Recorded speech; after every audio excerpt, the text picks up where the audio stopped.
Welcome to the CEC Report. It's November 24th, and I'm Robert Barwick. I'm joined again by Craig Isherwood. Welcome, Craig. Thanks, Robbie. This is the weekly program of political and economic analysis from the Citizens Electoral Council. Today, we have three items we're going to discuss. The global food shortage proves the point that the Murray-Darling Basin shutdown is deliberate genocide. The Brits and Obama are scrambling following the setback to their war drive. And finally, modern labour are wolves in sheep's clothing. So first, the global food shortage proves the point. The shutdown of the Murray-Darling Basin food bowl is deliberate genocide. Now, the Executive Intelligence Review news service has just posted on the LaRouche PAC website an analysis of the global food shortage by EIR's agricultural economist Marsha Mary Baker, and you can watch that on our website or go to the LaRouche PAC website. It's very essential viewing. It underscores just how criminally genocidal is the current drive to rip 3,000 or so gigalitres of water out of the Murray-Darling Basin and effectively shut it down as a food bowl. I'll just give you some highlights. This is by no means all of them. You got about 1 billion people worldwide who do not have enough to eat. 60 million people in North America alone. That's among Mexico, United States and Canada.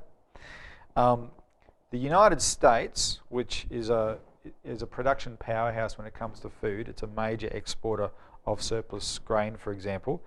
It's had its grain production fall for the last 3 years, and that's been affected by political decisions, but also by the recent weather over there, as has Australia's food production. One example of the political decision which destroys food production is the fact that 40% of the current corn harvest in the United States goes into ethanol. And it's just nothing but a greenie scam. That's right. Right? Subsidised, heavily subsidised to make it work. Exactly. So it's a green idea that's taking food away from people, of exact parallel to the Murray-Darling Basin plan right now. Well, there's genocide just there in that proof. You got the situation in Mexico, which in the 1960s was a net grain exporter. After the free trade agreement of the 1990s, it's become a grain importer. But because corn production in America has forced prices up, they can't afford to buy it from the US, so they're out trying to get it on the world market, which of course takes it from other places. And of course, corn is a staple in Mexico. Exactly, much more of a staple than most places. Yeah. And without corn, they die of starvation. South Africa is facing a corn shortage next month. In a rather shocking fact, the United States has the lowest number of beef and dairy cows right now than it's had for 40 years. And then, of course, you've got another political factor here, which is that food speculation on the markets like the Chicago Board of Trade is driving up the cost of everything, including the inputs into livestock, etc. What you have also, Robbie, is what we're having here in Australia, where you're seeing the average age of farmers creep up and up and up. And as Marsha pointed out on her show, the average age, or a lot of farmers are 75, 80 years of age, and they're just throwing their hands up and saying, we can't deal with this anymore, we can't do this anymore. So the reason that the cattle herds are dropping is that they're sending, prime breeding herds, very, very well developed cattle straight off to the slaughterhouses because there's no way they can survive. So Craig, when you look at the overall picture here, we actually have a global emergency, and it proves that this, in the face of that, shutting down one of the world's most significant food bowls, the Murray-Darling Basin, is nothing but genocide. What can we do about it? Well, it's obvious. You have to recognise what the cause of the problem is, right? And you can start trying to fix things from the bottom up. But look, this is the result of the British Empire's policy of global genocide, of reducing the population from 7 billion down to 1 billion people. Yesterday I was on the radio, Robbie, in Sydney, and one of the radio announcers asked me a question. He wanted to play devil's advocate. He says, Craig, this idea of reducing the population from 7 billion down to 1 billion, I mean, apart from disease and so forth, do you really think that's possible? And of course, the answer to that is, if you take the food away, of course it's possible, because people literally will starve to death. And that's what we're beginning to see, with the huge volumes of people in Africa, that are starving, no food. And you see these horrible images on television. This is all preventable if you understand that the entire financial monetary system, the entire system of trade, is governed by the British Empire's policy of free trade and globalisation. And the global food cartels that run, you've seen a localisation of concentration into bigger and bigger food entities, you know, Louis Dreyfus, Bunge, Conagra, those sorts of entities that Cargill that control the world's food supply. And this is and they actually determine where that food goes to. Not governments, but where those companies determine where the food, like in the United States, where it's grown, goes to. The same thing happens here in Australia. Well, governments, instead of delivering on the needs of their people, instead insist on the rights of these private corporations to use the market scam to control food. Yeah. So if you attack the roots of the problem, which is free trade, and you realise that that's part of a British imperial plan to reduce population, you say, well, we don't have anything to do with that. And you go back to the policies that support the general welfare and the development of nation states, and what do? You dump this whole Ramsar Treaty-driven shutdown of the Murray-Darling Basin. You build the infrastructure necessary to provide adequate flows of water, like the Bradfield scheme, the Dawson River scheme. You provide copious amounts of water for irrigation.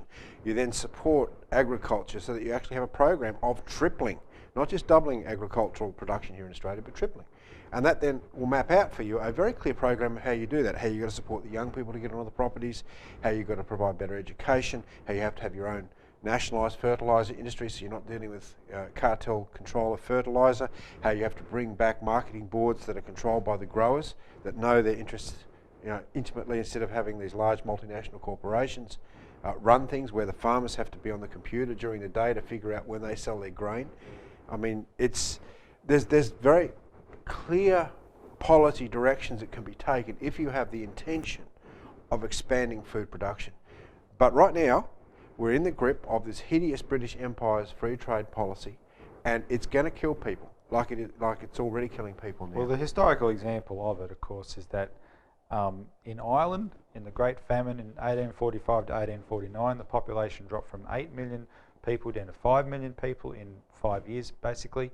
The man who administered Ireland on behalf of the British, Sir Charles Trevelyan, the food was there. Yeah. He insisted that they had to stick with the free trade rules, under which the Irish people couldn't afford the food, even though the food was there, but free trade rules came first. And who was Charles Trevelyan? He was a student of Thomas Malthus, the man who invented the lie of overpopulation. And he applied Malthus in Ireland. And also India, because you had the same British East India Company demanding that the food that Indians produced was being exported. And something like 10 million Indians died as a result specifically of the very same free trade policies that Australia has adopted hook, line and sinker, and that's why we've lost our farming industries and losing our farming industries. I mean, you take rice production, Robbie, in the Riverina area and in the Murray-Darling Basin. I mean, there was a drought on, and there was very small amounts of water, and they only produced about 200,000 tonnes of rice in 2009, 2010. Last year, or this year, 2010, 2011, they're looking at producing 4 times that amount. That's 800,000 tonnes. But this is in a climate where they're literally trying to shut down rice production. The rice bowl in the Murray-Darling Basin has the ability to feed 40 million people. And that's without that's just sort of trying to scramble along under the policies of free trade and globalisation. What if you had a directed program of really developing that area? And Australian rice producers are the most efficient in the world, using between 8 centimetres and 25 centimetres of water in order to grow the crop. I mean, corn, they say, requires something like 500 millimetres of precipitation to grow it. So what you have is a directed cropping program. They can get 2 crops a year in that area. I mean, this is the result of the advanced technologies we can bring to agriculture. And if you really have a directed program of a commitment to food production, then our country becomes an absolute food bowl. And I haven't even talked about northern Australia, the Ord River system, or the northern untapped northern resources where there is plenty of water. The climate's different, right? You can have programs like Deep Tropical we've talked about on our website, where you actually import high nutritious grasses, intensive agriculture relating to the production of sheep and beef in the north through temperature controlled houses. All these sorts of things, once you start to look at what's possible from a change of axioms from this free trade genocide to let's have a nation state promoting agricultural production, the sky's the limit. Just quickly, in the time we've got left on this subject, brief the listeners on what we've just started in the Murray-Darling this week with our organising crew.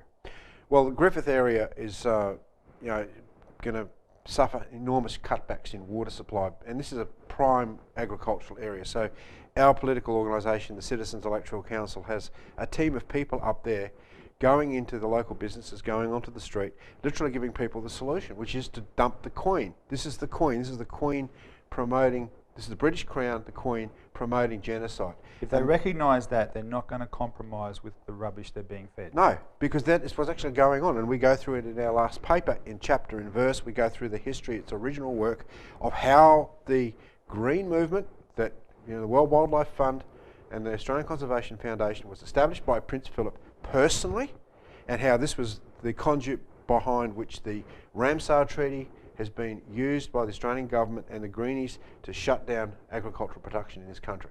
Okay, well listen, I have to cut you off. Sorry about that. We've covered this pretty well in this subject though. So when we come back, we're going to talk about an update on the war danger and what the Brits and Obama are up to now.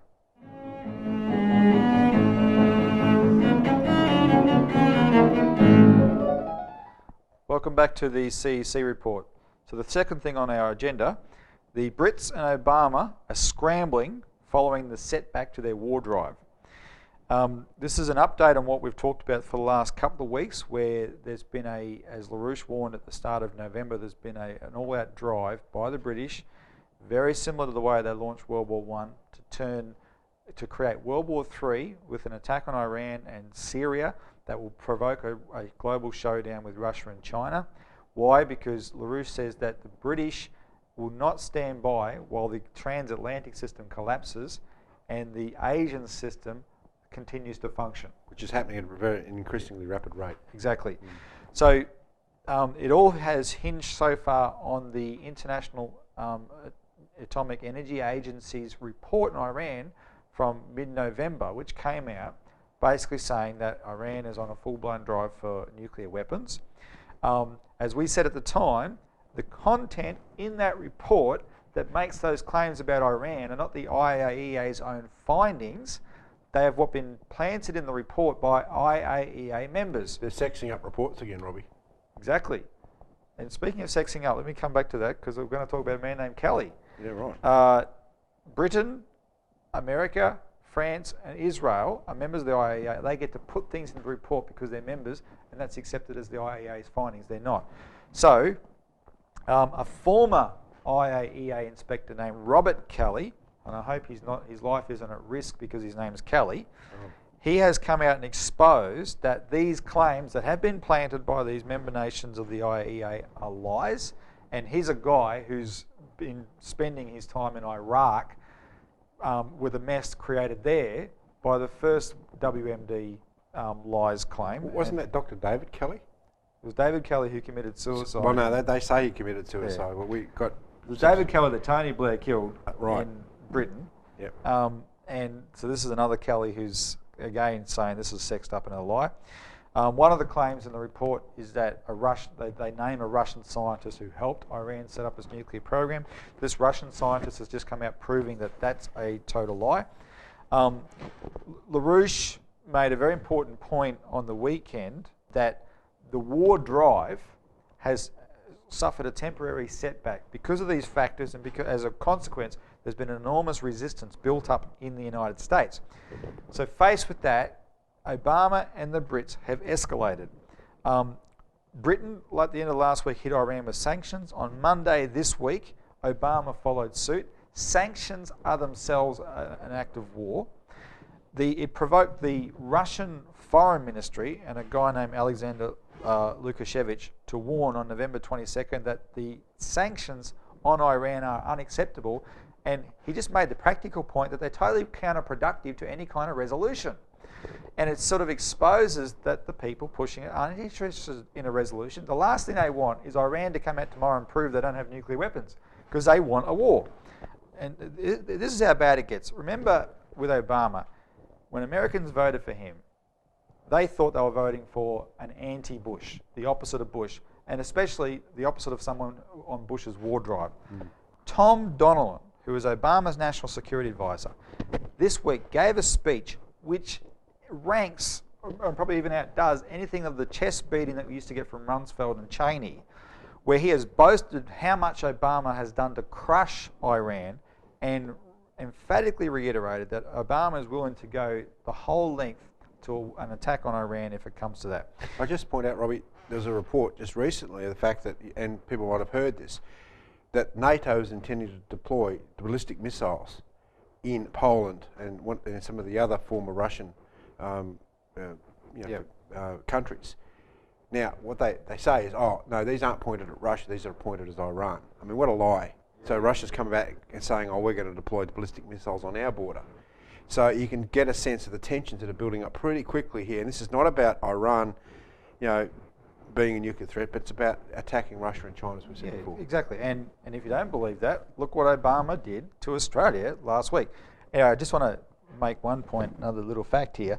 You see the hand of the Crown in a very extraordinary little circumstance this week where Turkey all of a sudden started making headlines. The President of Turkey, Abdullah Gül, goes to Britain for a state visit, and as the head of state, he gets wined and dined by the Queen and Prince Philip. While he's in Britain, his Prime Minister makes this emphatic declaration that Syria, the other target, and and Turkey's neighbour, the Syrian president is as bad as Hitler.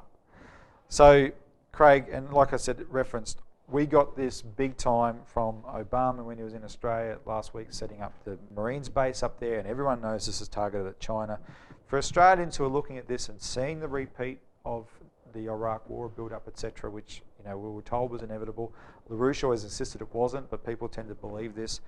And of course, most people would be opposed to this. What can Australians do looking at this? Take the scales off their eyes if they think there's such a thing as American imperialism. It's not American imperialism, it's British imperialism. It's a British Crown running things, pure and simple. The British financial monetary system is part of the existing British Empire and its control over the world. What we're seeing is, with the creation of wars, British imperial strategy. And if people can't begin to look at the Crown as the source of this, then they're completely stupid. They don't know anything about how the world is working. And until you start to look at the world from, even have the hypothesis, well, maybe these guys are right about the Crown running things, you don't know how things work. Because unless you understand that, you accept some really bizarre rubbish, like this Hobbesian view of the world, that we're all supposed to believe that the world will always be at each other's throats. Why does it have to be that way? Well, that is a British idea. As LaRouche said once, the thing they fear the most is peace breaking out. The British are determined that you were never going to have a world of sovereign nation states collaborating around economic development. And look, the model for this, to look at what's possible, is look what happened to the United States. Right, it broke away to get founded in a remote part of the world in order to get away from the imperial oligarchical traditions of Europe. Then you had, what did it do? It began to actually experience massive economic development in the new colonies. And the issue became British free trade. The British had to smash the American colonies in order to maintain their control. That's what the American Revolution was about. It was about George III and maintaining free trade as the dominant global method of operation. You couldn't have a happy expanding population.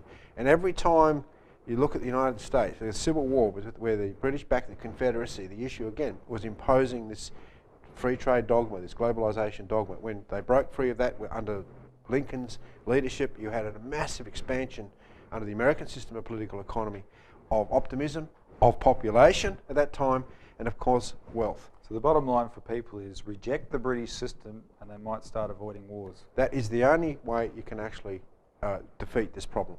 All right. Well, we will keep updating you on breaking developments on this story because it is the biggest threat facing the world right now. So finally, when we come back, we're going to talk about how modern labour are wolves in sheep's clothing.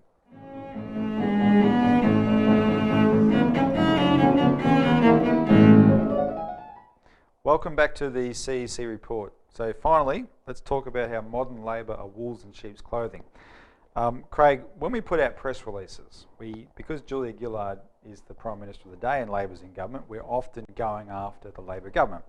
And a lot of foolish people out there assume that means we're right-wingers, it means we're pro-liberal, when of course nothing could be further than the truth. Well, fully independent actually, yeah. Fully independent, but more actually Labor than the Labor Party. Yeah, old Labor. Exactly, old Labor. So what we always see, and I want to highlight two examples today, is that what people get presented to them as examples of the Labor Party implementing Labor policy for the common man or the working man are frauds. All right, so the two I want to talk about just briefly.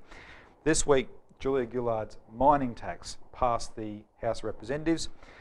No one in their right mind would argue that these enormous $24 billion profits, such as BHP, shouldn't be taxed more, etc. It's a big deal. Or something shouldn't be done to recoup this money, like Australians should benefit more.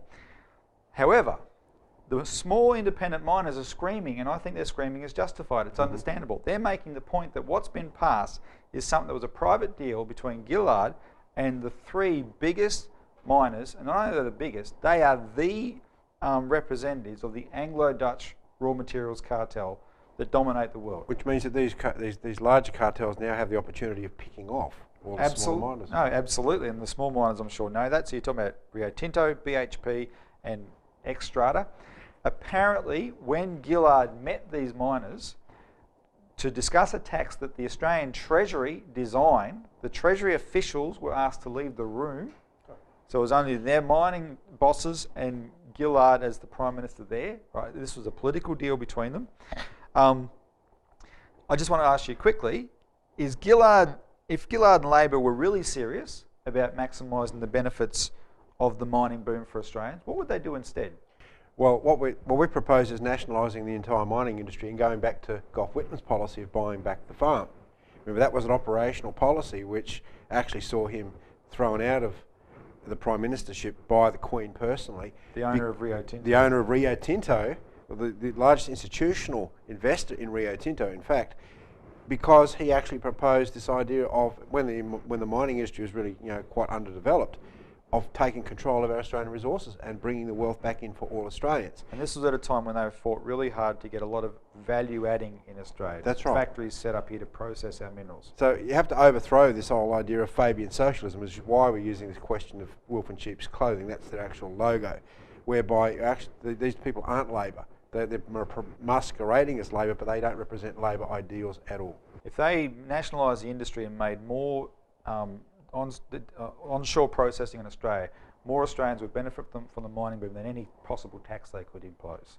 That's right, because you've got multitudes greater revenue coming from finished goods than you do have from raw materials. I mean, which we've documented on our website. Magnitudes. All right, and then secondly, I just very quickly, the Secretary of the Australian Workers Union, Paul Howes, who's sort of everywhere all over the media, most people would be familiar with him. This week, he came out attacking China, coinciding with Obama being here. He attacked China because China is breaking the rules of free trade. That's what Obama said when he was over here. Exactly, it was an echo of that. Yes. So the Australian workers are being screwed over by China, according to Mr. Howes. Craig, what's wrong with that statement? I think he should take off his Union Jack underwear.